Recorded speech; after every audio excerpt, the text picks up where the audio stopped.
A few weeks left into this school year, but already lots of questions about what things will look like next year. CBS 12's Lexi Nall joins us with the COVID-19 protocols, already raising questions. Well, we know that both masks and vaccines will be optional in school next year, but one important question remains.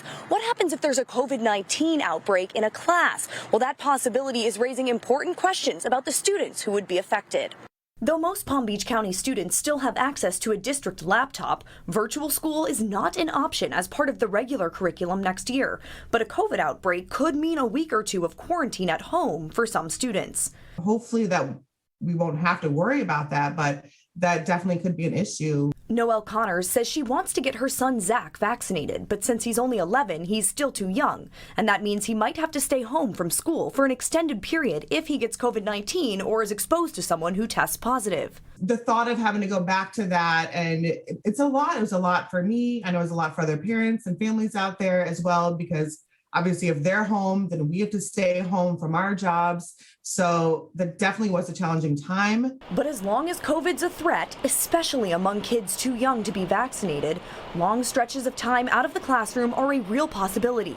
District officials say any student who's unvaccinated or unmasked will be asked to quarantine if they are exposed.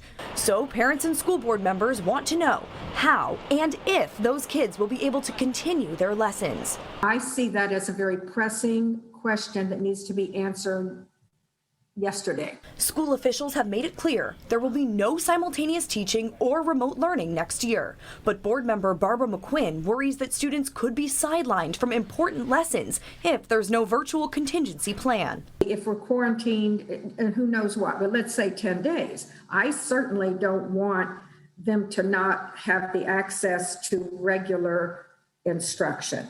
That is just undermining all the efforts we're making just trying to catch up in the first place. School officials say they'll be working out a plan over the summer on how to deal with these situations. But one option could be having teachers record their lessons so that kids can watch them later at home. But nothing is set in stone yet. For now, reporting in West Palm Beach, I'm Lexi Nall, CBS 12 News.